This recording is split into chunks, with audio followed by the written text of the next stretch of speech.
Allora, ritornando a noi, dicevamo, c'è un messaggio che è arrivato. Buongiorno, ma vi rendete conto che lo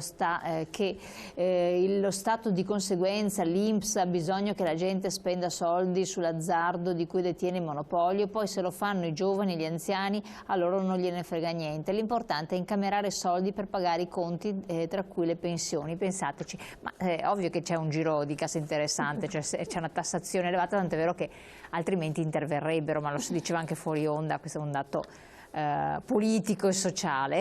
Certo. Dottore, per arrivare, perché poi così ci supportiamo anche con gli interventi che fa il sindacato, che cerca di fare di supporto al sindacato, si guarisce? Domanda magica, ma certo che guarire, che si può contenere la situazione. Ci vuole molta pazienza e molta consapevolezza. Slide intanto a supporto di quello che sta dicendo il dottore. Di inoltrarci in un percorso dove, scusate il termine che uso, dove si ha la forza di rimettersi in gioco, e cioè non c'è un approccio con l'operatore di riferimento, col medico che ti dà un farmaco o come un antibiotico che tu usi per 7 giorni o per qualche anno e tu guarisci dalla dipendenza.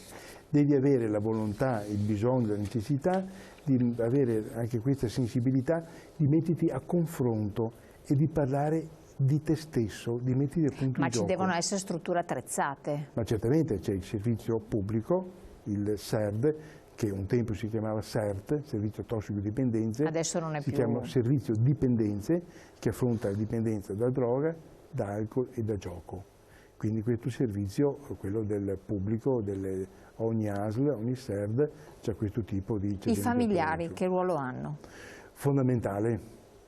I familiari fondamentali, perché c'è molto ambiguità anche su questo, perché il familiare chiaramente che viene a sapere, viene a conoscere o scopre in maniera più o meno anche per caso che c'è il familiare appunto che gioca, che è creato di debiti, chiaramente va nel panico, va nella paura, e qui nascono sempre dei grossi dissensi familiari, dove si perde la fiducia dell'altro, nasce il quotidiano sommerso sospetto di tutto quello che fa il giocatore e abbiamo visto e vediamo delle crisi di coppia conclamate, delle crisi familiari con i figli conclamate, dove le situazioni diventano sempre più difficili, sempre più acide. Qui si tratta invece di avere la sensibilità, che non è così semplice, però è possibile, di prendere in mano la situazione e dire cioè di fare un passo indietro. Che cosa c'è che non va?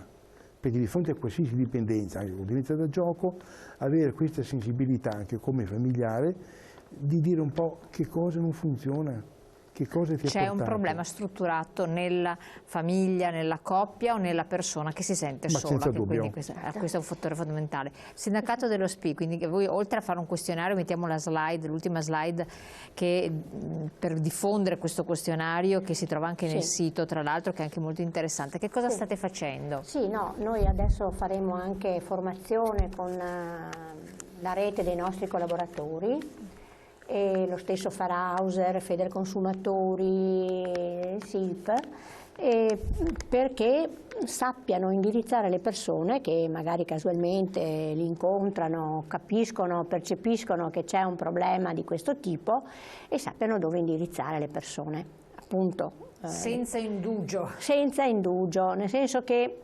tante volte proprio non si sa a chi chiedere aiuto, no?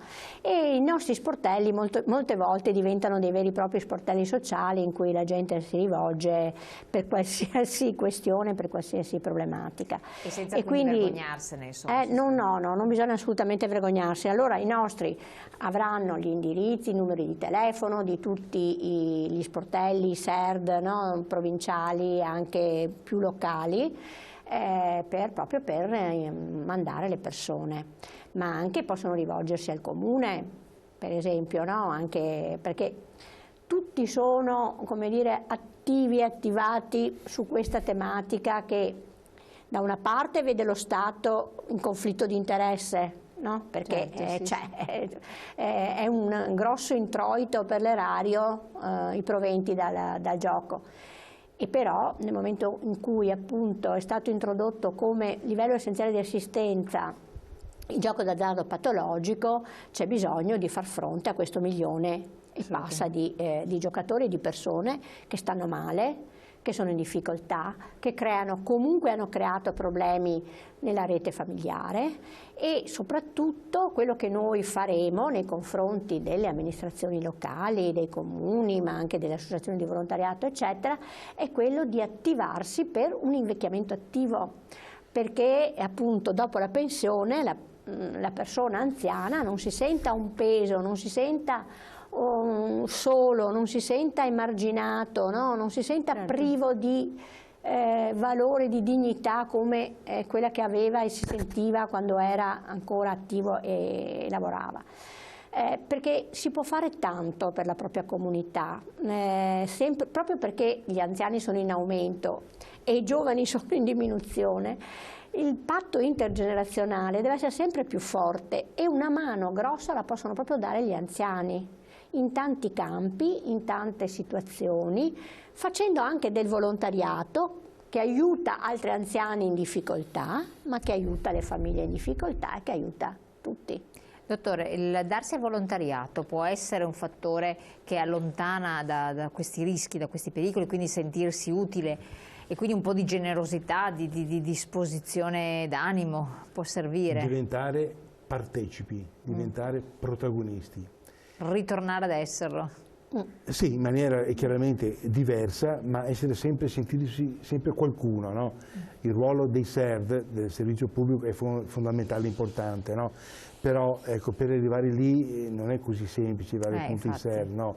Perché tra l'altro ho avuto parecchi pazienti, insomma, una persona anziana o anche non anziana, che ha una certa così collocazione sociale, quando si vede, diciamo, un po' quasi costretta a rivolgersi appunto al SERD, no?